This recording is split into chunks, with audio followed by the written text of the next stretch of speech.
were born following such laws? Who stipulated that we could not fly instead of walk?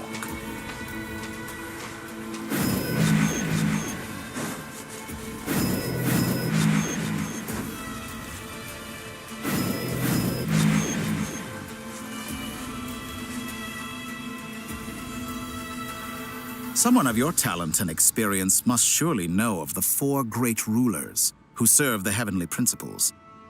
They govern life, death, time, and space. One wounded by a blade will die from blood loss or infection, and one who falls into a lake will drown in agony. The elderly wallow in solitude, and the solitary age faster. Eventually, new life is born, only to embark on the same path of suffering. These four divisions anchor the world and shackle those who live in it. But they themselves transcend its boundaries, squandering the power bestowed by the heavens. All who live yearn for equality, but unless the gods prostrate themselves and profess that they are mere servants of the living, equality can never exist. Who makes the rules we must live by? Who has the right to restrict us? The limits of the body can be rejected.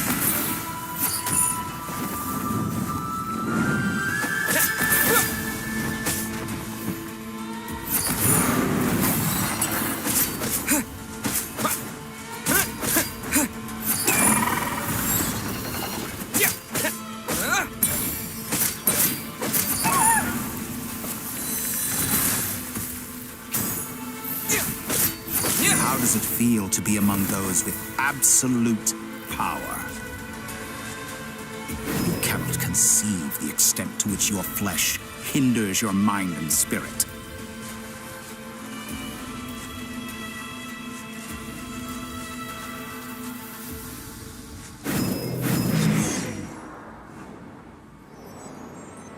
Only by discarding our useless, primitive eyes can we perceive a new world. How narrow-minded we all were in the past. Why should the final answer of the world not be the power that predates those of life, death, time, and space? The power of the Trilune. Through it, I have glimpsed new experimental possibilities. Nature suppressed, authority exiled, souls controlled.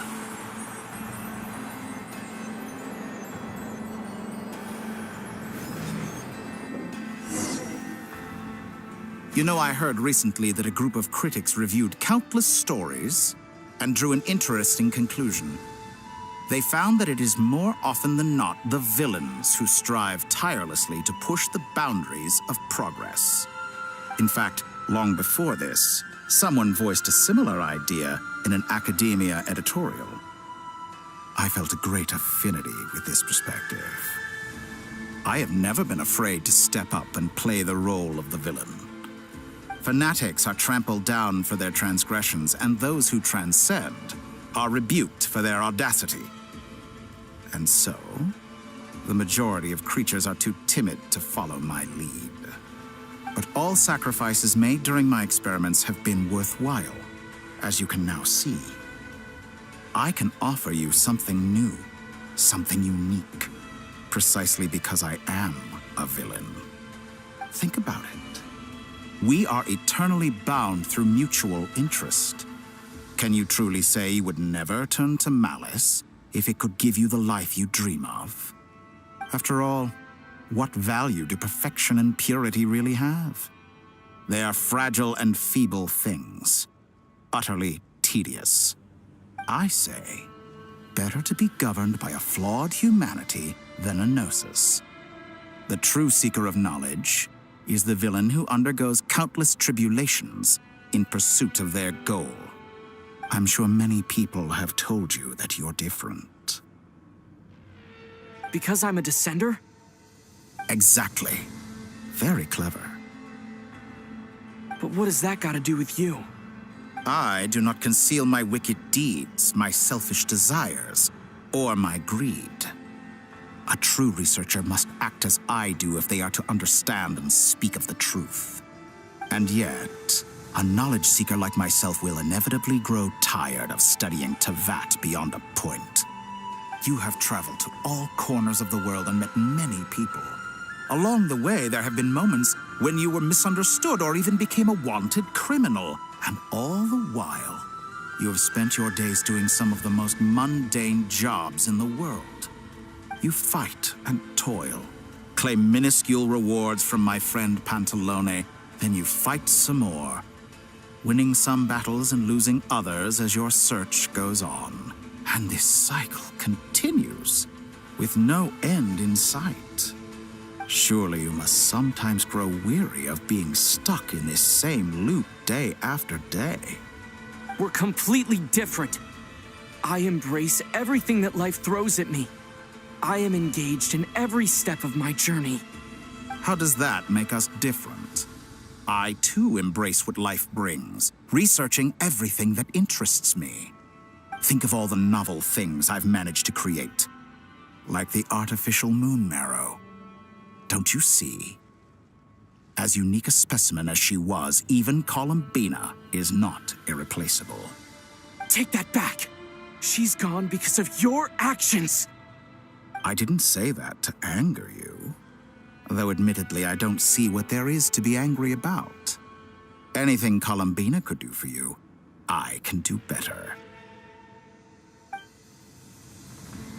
I know what your ultimate goal is. You wish to walk the path your sister walked, and seek answers from her at the end of that journey, don't you? Someone like you could never understand what it feels like to care about another person the way I care about her. Perhaps not, but that doesn't mean I can't help. I could find your sister right now, bring her before you, and make her give you the answers you seek. Don't be so presumptuous. You'll never begin to understand the situation between us. Oh, no. This is no presumption.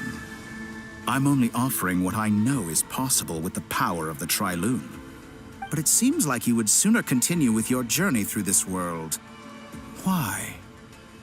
Do you truly desire this journey? Or is it simply a necessary process from which you cannot escape? Think of all the time and energy you have spent, everything you've had to endure just to make it this far. Is this really what you want?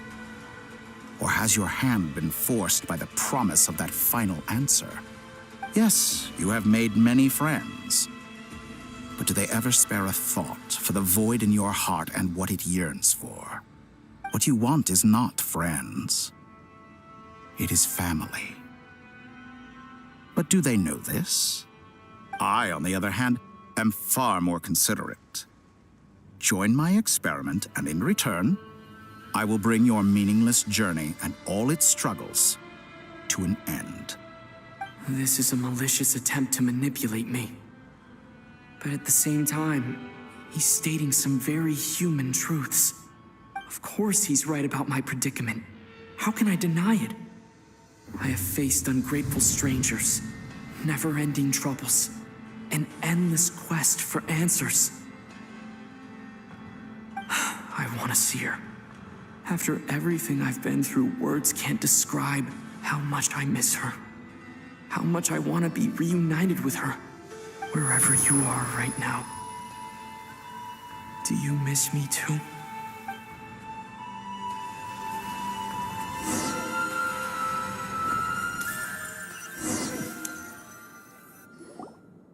All right, everyone.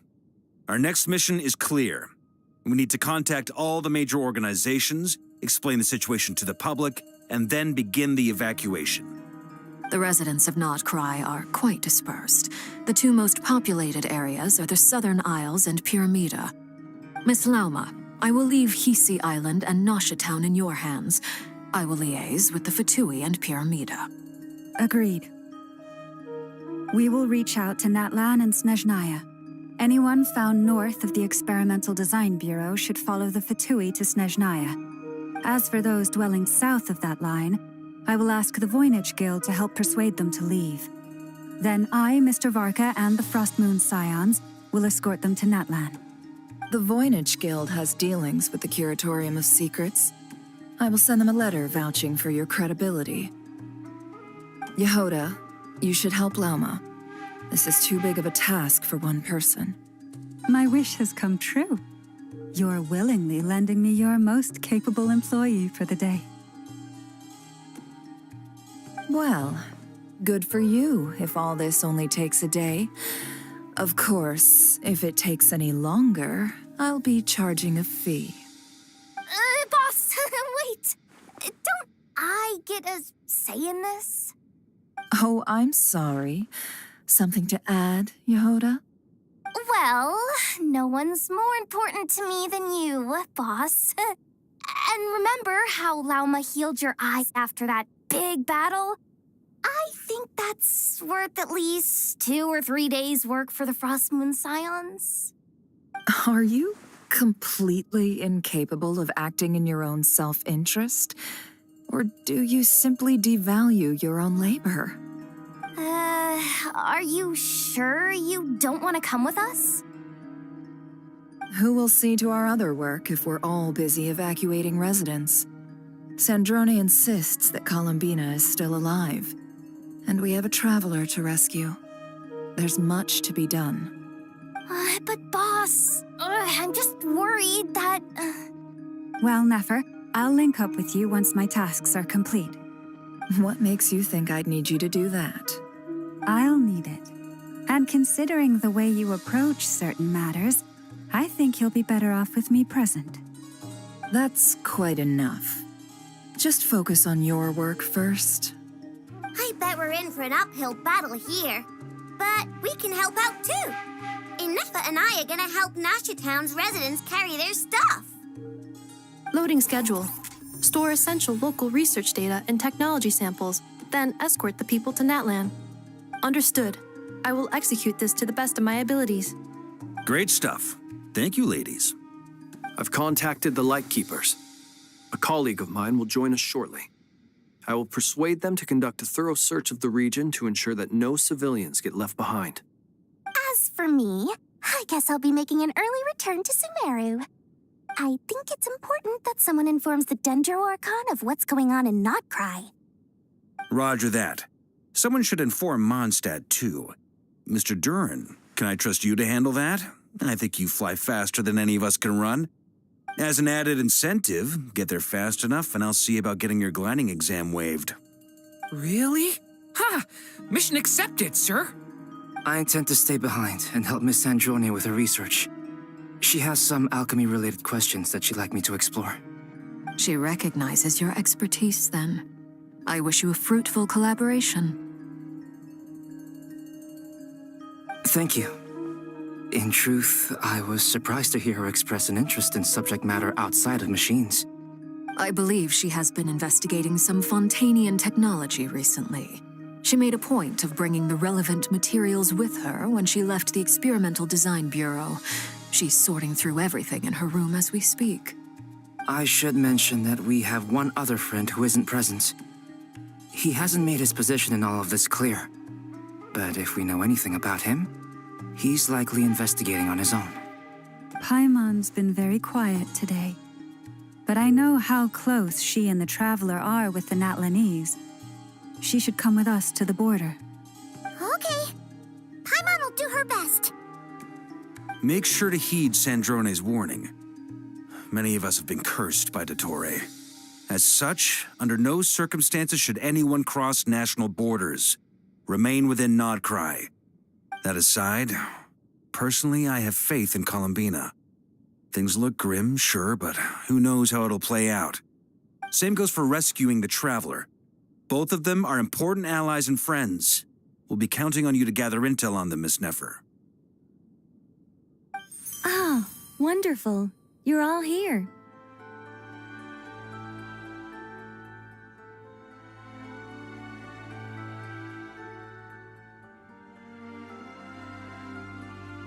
That voice again. Nicole? Whoa, that was loud. And it came out of nowhere. So mysterious. Sorry, this is the only way I can speak to you all right now. Please accept my apology. Anyway, time is short. I'll cut to the chase.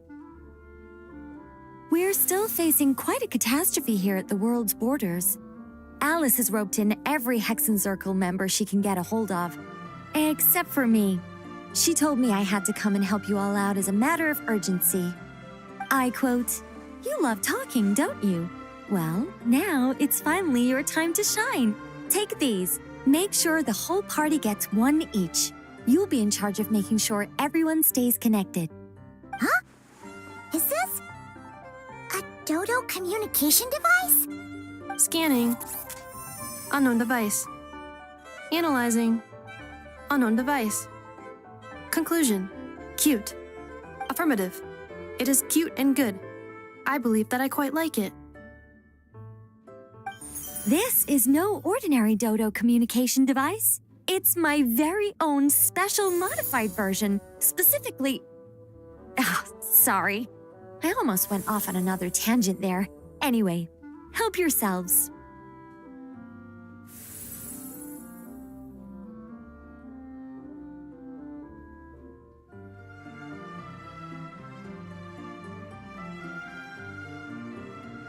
It will allow us to communicate over long distances within Nodcry. No more worrying about shuttling messages back and forth. What astounding technology. Am I right in assuming that it relies on your personal abilities to function, Miss Nicole? Yes, exactly. Right on cue, Albedo. I'd love to brag to you all about how it all works. But no, next time. Anyway, I'll be right with you all, serving as a communication hub. That's all from me. Head off as soon as you're ready. I'll be staying here to keep watch, and I'll be sending you my blessings.